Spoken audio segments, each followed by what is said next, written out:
Nagsisimula pa lamang si industriya ng pag-aartista si Junior. Nagsimula muna siya sa pag-e-extra-extra at sa mga ilang komersyal.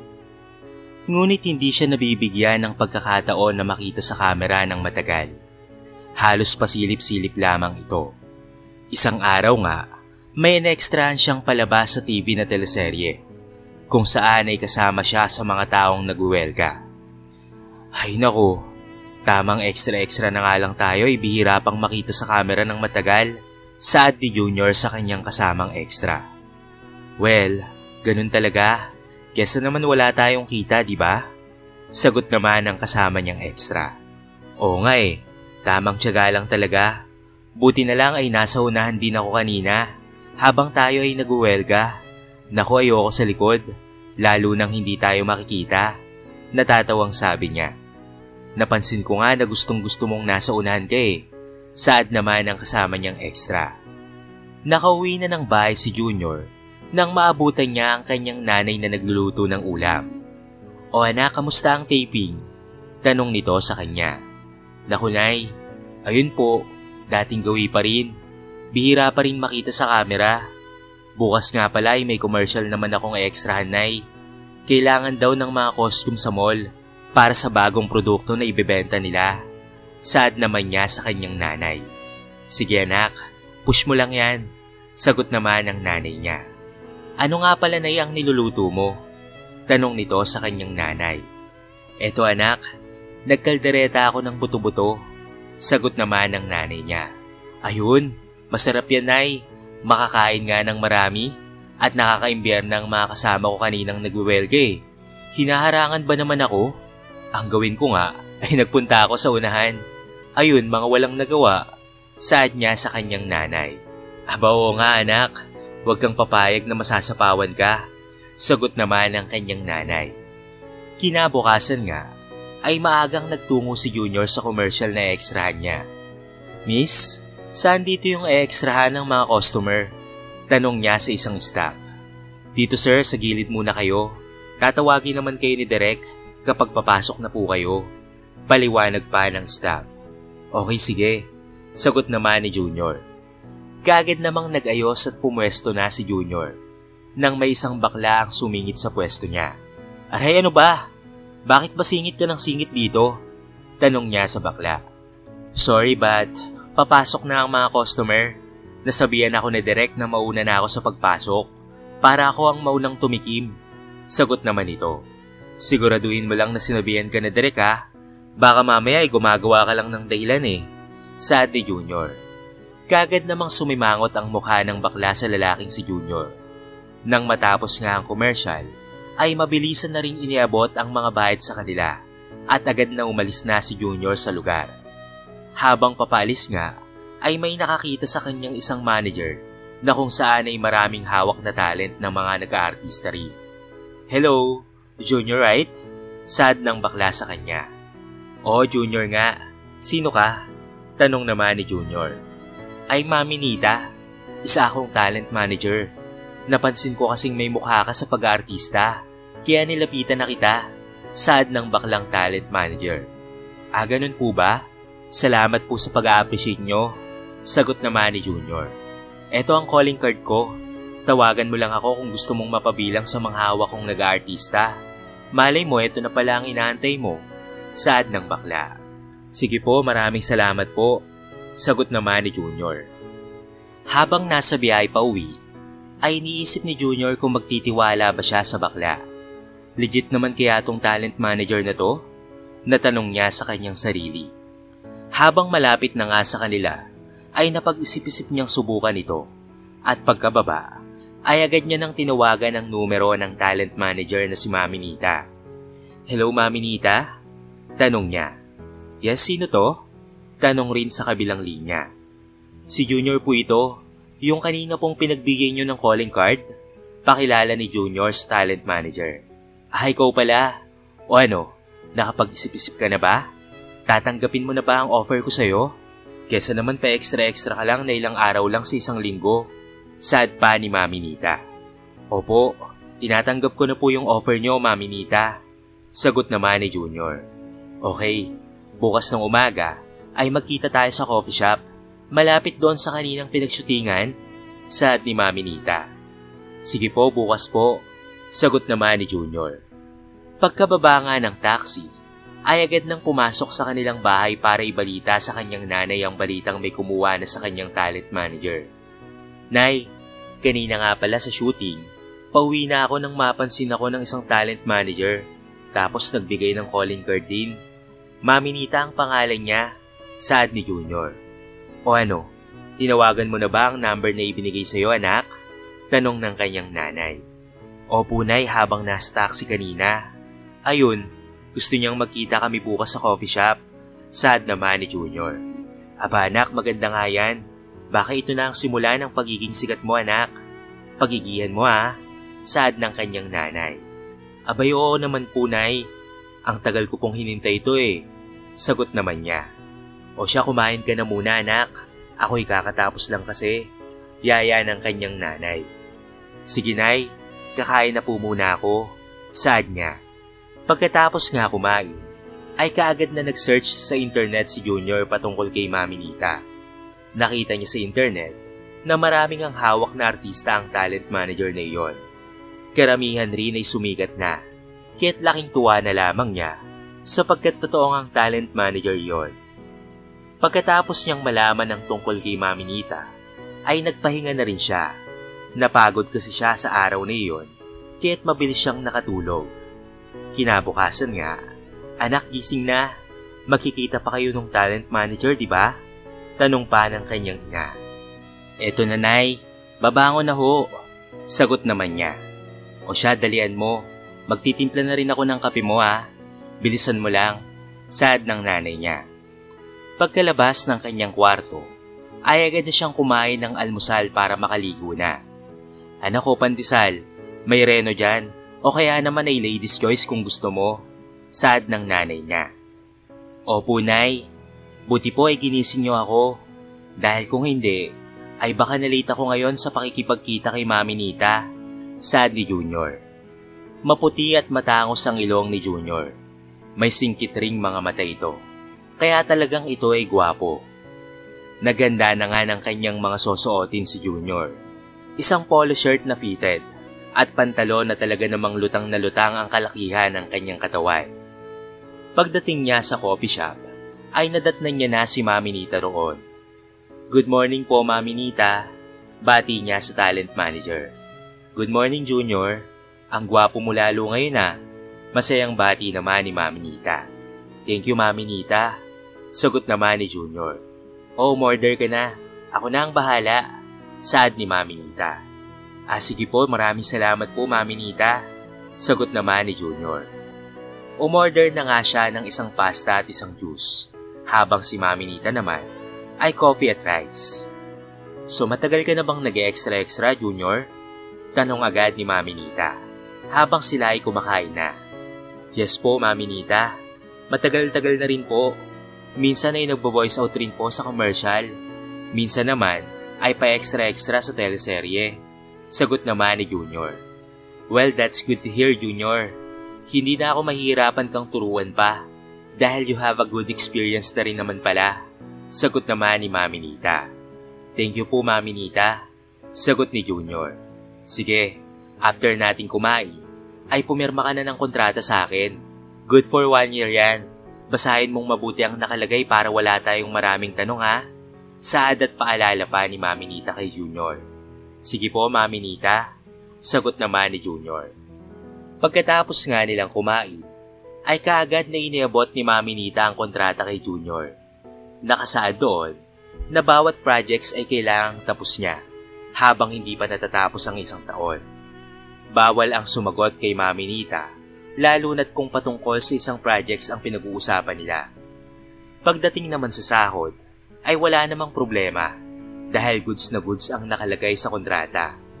Nakalagay rin doon na kahit nakapirma ka na ng kontrata at may ginawa kang hindi maganda, ay agad na mapuputol ang kontrata sa pagitan nila ng talent manager niya.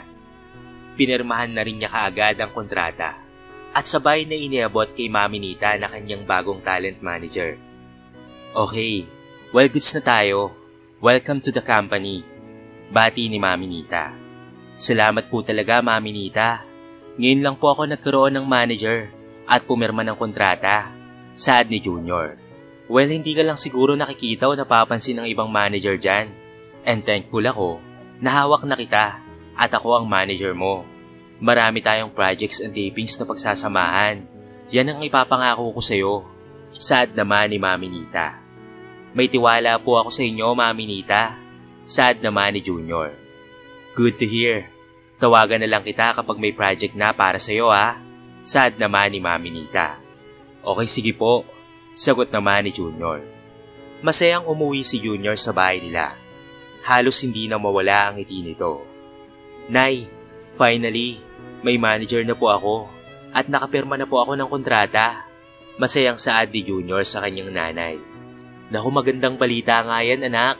Tamang-tama pala ang pagluluto ko ng spaghetti. May kalahati pa kasi ako dyan, kaya niluto ko na. Saad ng kanyang nanay. Wow, ang sarap naman ito, Nay. Tamang-tama nga ang pagluluto mo, Nay.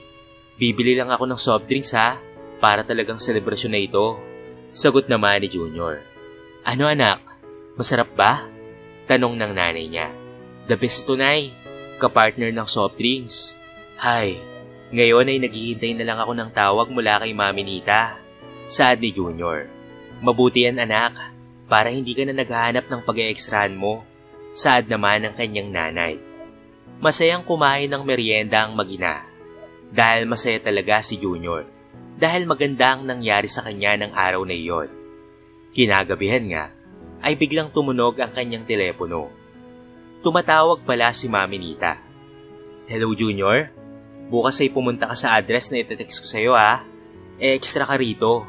Kasama ka ng bidang lalaki rito. Kanang kamay ka niya sa opisina. O diba? Makikita ka na ngayon sa camera. Saad pa ni Mami Nita. Sige po Mami Nita. Excited na po ako. Sagot naman niya. O bukas sagahan mo ha. Hindi tayo ang hihintayin doon. Kung hindi tayo ang maghihintay sa kanila, Junior. Saad pa ni Mami Nita.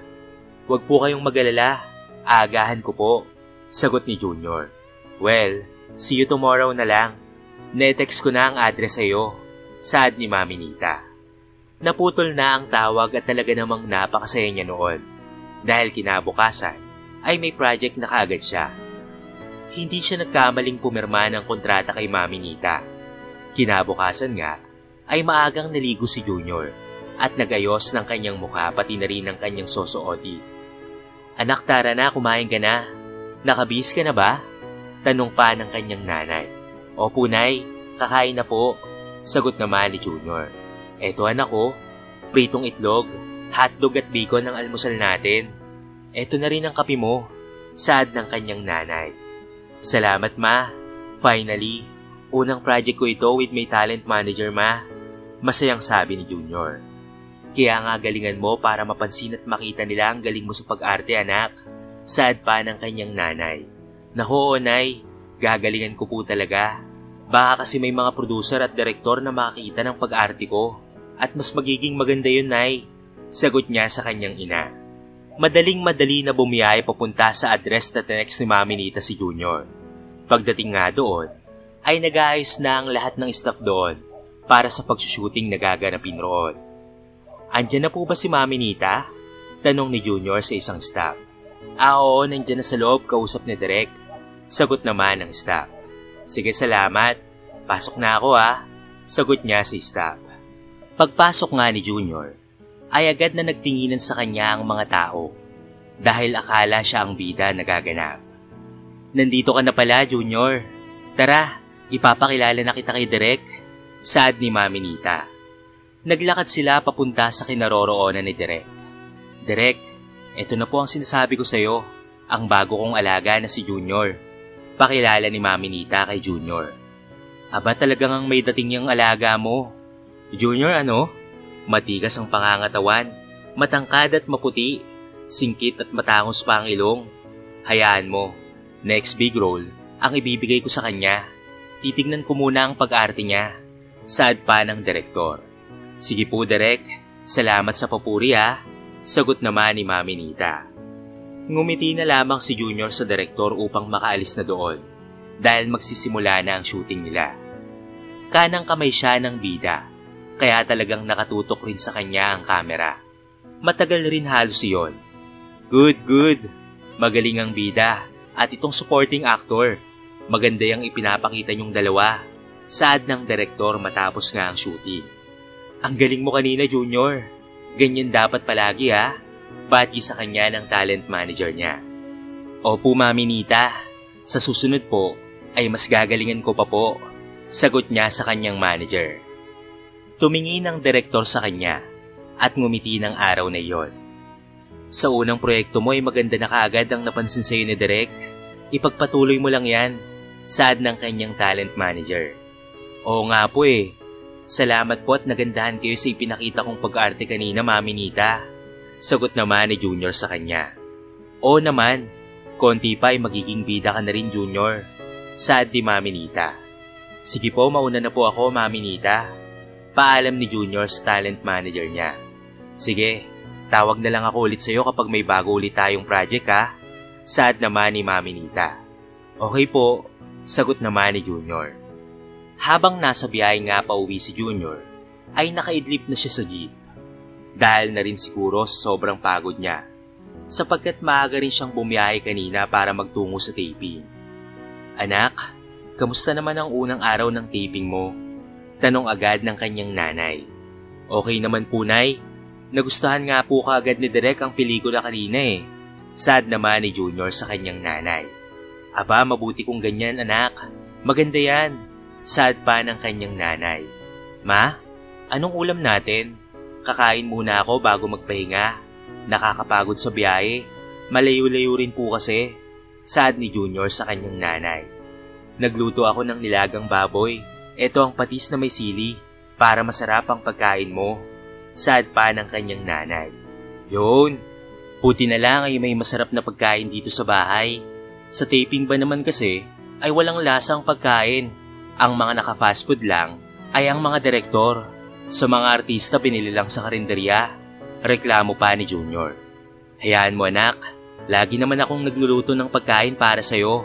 Sad ng nanay niya. Nakaka-imbiyan na rin kanina yung mga extra na akala mo sila yung bida eh. Dagdag na reklamo pa nito. Naku anak, ganyan talaga. Sagot ng kanyang ina. Bagamat may dating at may itsura si Junior sa pag-aartista, hindi naman niya may kakaila ang pagkasama ng kanyang ugali. Reklamador, palasigaw, at feeling boss ito kung minsan. Hello Junior, bukas ay may commercial ka. Ikaw ang bida doon kaya galingan mo ha. Agahan mo bukas. Ite-text ko lang ulit sa iyo ang address. Saad ng talent manager niya. Sige po, sagot naman niya. Kinabukasan nga ay nagahan niya ang kanyang gising upang magtungo na sa lokasyon ng commercial na gaganapan. Mami Nita, nandito na po ako. Saad niya sa text. Naku sorry Junior, nag-text ang owner. Mamaya pa raw pala ang commercial pagtapos ng lunch. Ngayon lang rin nag-text sa akin. Naunahan mo lang akong mag-text. Saad sa text ni Mami Nita. Sige po, maghihintay na lamang po ako. Sagot niya sa kanyang talent manager. Naku naman, ano ba naman tong owner na to? Nakakainis, panira ng araw. Saad niya sa kanyang sarili. Dahil nandun na nga siya, ay naghintay na lamang siya sa labas ng building. Nang maya-maya, ay makaramdam na siya ng gutom. Nang makaramdam na ng gutom, ay pumunta siya sa pinakamalapit na convenience store at bumili ng hotdog sandwich at isang drinks niya. Hello, Nay, saad niya sa telepono dahil kaagad niyang tinawagan ng kanyang nanay. O anak, napatawag ka? Hindi pa ba nagsisimula ang taping niyo? Tanong naman ito. Naku, Nay, hindi pa nga eh. After lunch pa raw pala magsisimula. Late na nag-text kay Mami Nita ang owner. Kaya naman ito ako ngayon. Naghihintay pa. Reklamong sabi ni Junior sa kanyang nanay. Naku anak, hayaan mo na. Ganyan talaga. Kumain ka na muna dyan ha. At matagal-tagal pang paghihintay ang gagawin mo dyan. Sagot naman ng kanyang nanay. Lumipas pa nga ang tanghali at dumating na ang owner. Pati na rin si Mami Nita na kanyang manager. Naku pasensya ka na talaga Junior ha. Nandito naman na ang owner. Makakapag-start na tayo kaagad. Kumain ka na ba? Eto, nagdala ako ng takeout sa fast food kanina para sa'yo. Sabay abot ng paper bag na may chicken at rice. At meron na rin kasamang drink sa loob. Salamat Mami Nita sapagkat hindi mo ako nakalimutan. Sagot naman ni Junior. Ay syempre mahalagang hindi nagugutom ang aking mga alaga, no? O siya, kumain ka na muna at maya-maya lang ay magsisimula na tayo. Saad naman ni Mami Nita. Sige, kakain lang po muna ako Mami Nita. Sagot naman niya. Okay, mag-start na tayo. Saad ng videographer para sa kanilang commercial. 3, 2, 1, action! Saad naman ng direktor. Nagawa naman ng maayos ni Junior ang commercial kung saan pinopromote niya ang bagong labas na pagkain sa restaurant na iyon. Sobrang natuwa sa kanya ang direktor, kaya naman sinabihan siya nito na pag-igihan pa niya. Galingan mo pa sa susunod. Magaling ka, iho. Bati sa kanya ng direktor. Sige po, salamat po Direk. Sagot niya. Good shot ka na naman sa direktor ah. Mabuti yan. Saad ni Mami Nita. Oo nga po eh. Nakakatuwa kapag pinupuri ng direktor. Saad naman ni Junior. Ganyan talaga. Basta't wag lang lalaki ang ulo mo ha. Stay humble lang. Saad ni Mami Nita sa kanya. Natapos na nga ang shooting. Kaya nagpaalam na rin si Junior kay Mami Nita. Mami Nita, mauna na po ako ha. Paalam niya rito. Mamaya na Junior. May dinner pa sa Direk. Kaya dapat ay nandun tayo pareho. Anong malay mo ay mabigyan ka pa niya ng mga bagong role sa upcoming movie niya. Masayang sabi ni Mami Nita. Ganun po ba? Sige, wala naman pong problema yan Mami Nita. Saad ni Junior. Nag-dinner nga sila kasama ang direktor, cameraman, pati ang mga writer at sila ni Mami Nita. Puro papuri ang nadinig niya sa mga taong nandun. Kaya talagang napakasaya niya. Oo nga po Direk eh, maganda ang ipinamalas niya kanina. Saad ng writer. Maganda rin ang mukha niya sa camera. Saad naman ng cameraman. O kita mo na Junior, pati sila ay napansin ng kausayan mo. Saad naman ni Mami Nita. Salamat sa pag-a-appreciate niyong lahat. Sagot naman niya. Kumain na nga sila at uminom lang ng kaunti. O paano po? Mauna na po ako sa inyong lahat. Malayo-layo rin ho kasi ang biyahe ko eh. Paalam ni Junior sa mga kasama. Sige iho, mag-iingat ka ha. Saad ni Direk. Tawagan na lang ulit kita kapag may bago ulit. Saad naman ni Mami Nita. Nagpaalam na siya sa lahat, kaya't mabilis ring nakauwi papunta sa kanilang bahay. Pagod na pagod siya ng araw na iyon, kaya't pagka-uwi ay natulog na lamang rin siya. Pagising niya isang umaga, ay nakita niyang nakailang tawag na pala sa kanya ang talent manager niyang si Mami Nita. Hala, nakailang tawag na pala siya. Matawagan nga pabalik. Saad niya sa kanyang sarili. Hello po Mami Nita, pasensya na po kayo hindi ko po nasagot. Kakagising ko lang rin po kasi. Paliwanag ni Junior. Diyos ko, nakaka-imbyer na ka Junior ha. Kanina pa ako tumatawag. May maganda akong balita sa'yo. May tumawag sa akin kaninang umaga at gusto ng direktor nila na ikaw ang gumanap sa gagawin nilang teleserye. Ikaw ang bibida ngayon. Masayang sabi ni Mami Nita sa kanya. Talaga po Mami Nita? Ako ang magiging bida dito? Tanong niya pa ulit. Oo, hindi ka nagkakamali ng dinig mo. Ikaw nga. Nagulat rin ako eh. O diba sabi ko sa'yo galingan mo lang at may makakapansin rin ng ginagawa mo. Saad pa ni Mami Nita. Grabe, napakagandang balita nito Mami Nita. Hindi ako makapaniwala eh. Sagot naman niya. Maniwala ka na ngayon dahil ito na ang pinakahihintay natin. Sisikat ka na Junior. Masayang sabi ni Mami Nita. Sige po Mami Nita, paghahandaan ko po yan. Sagot naman niya. O sige, itatext na lang kita kapag nag-update na sila sa akin ha. Be ready. Saad pa ni Mami Nita. Okay po Mami Nita, maraming salamat po ulit. Sagot pa niya. Masaya siyang ikinwento ito sa kanyang nanay. Kaya naging masaya ang kanyang nanay at tuwang-tuwa rin ito. 2 araw ang lumipas matapos ang balita ni Mami Nita ay nag-text na ito sa kanya. Junior, punta ka sa address na ito. Agahan mo ha, doon na lang tayo magkita. Saad sa text ni Mami Nita. Sige ho, aagahan ko na lang ho. Reply naman niya. Mabilis na kumilos si Junior para magtungo sa taping place na itinek sa kanya ni Mami Nita. Pagdating doon, ay agad na siyang inasikaso ng mga staff dahil alam na ng mga ito ang itsura niya sapagkat nagkalat na ang litrato niya online. Ang pagbibidahan niyang teleserye ay may pamagat na The Good Husband. Ngunit ang direktor nito ay hindi pa kilala ng lahat, maski nga si Mami Nita ay hindi pa rin alam ang itsura nito. Ang alam lang nilang lahat, ito ay isang babae. Pumasok na sa dressing room si Junior. Naghahanap siya ng magandang damit.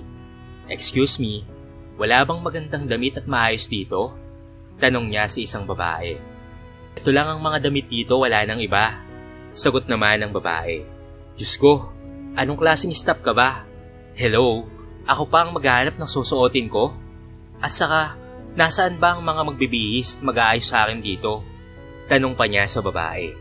"Hindi ko alam," sagot naman ng babae sa kanya. "Aba, matindi palang sumagot ang babaeng to ah. Hoy, baka hindi mo ako kilala. Ako lang naman ang bibidang aktor sa teleseryeng isushoot ngayon. Kaya ikaw na babaeng staff dito, umayos ka nga." Sigaw ni Junior. Kaya naman nagtinginan ng mga tao sa kanilang dalawa ng babae. Pagkatapos noon, ay kaagad nang umalis ang babae at naglapitan naman kaagad ang mga makeup artist kay Junior dahil mainit na ang ulo nito. Nang nakaayos na ang lahat, saka naman hindi pa dumarating ang direktor. "Standby lang muna lahat ha. Wala pa si Direk hanggang ngayon eh." Saad naman ng cameraman. "Ano, wala pa? Diyos ko naman, kanina pa tayo nakaayos dito. Napakainit pa naman." Saad ni Junior. Sa kabilang banda naman ay nasa labas lamang ang direktor na si Ella. Nagyoyosi kasama ang talent manager niyang si Mami Nita. "Nita, ikaw ba yan?" Tanong ni Ella. "Oo, ako ito. Sino ka ba?" Tanong nito sa kanya. "Ella nga pala, kababata mo at ako rin ang direktor ng teleserye.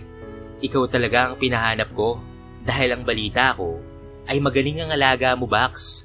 Saad naman ni Ella. "Ikaw na ba yan talaga? Grabe, ang laki na ng pinagbago mo. Gumanda ka pang lalo. At itinuloy mo pala ang pagdidirek ha?" Tanong pa nito. "Oo, Bax, lalo na sa States. Naisipan ko na umuwi na ng Pinas para dito na gumawa ng teleserye sa Pinas." Sagot naman niya. "Aba, iba ka na talaga. Big time ka na. Naku, buti naman at alam mong magaling ang alaga ko. Marami na nga ang direktor na pumuri sa kanya eh." Saad pa nito. "Oo nga eh, magaling siya. Kaya lang mukhang may attitude ka agad. Hindi pa nga sumisikat ng sobra." Saad naman ni Ella. "Bakit, Bax? Paano mo naman nasabi yan?" Natanong nito. "Kanina kasi nasa dressing room ako. Hinanapan ba naman ako ng mga costume na damit? Dahil wala raw maayos na damit doon. At sinigaw-sigawan pa ako sa labas kanina." Saad nito. "Hala, ngayon pa lang ako na humingi ng patawad sa'yo. Pagpasensyaan mo na talaga."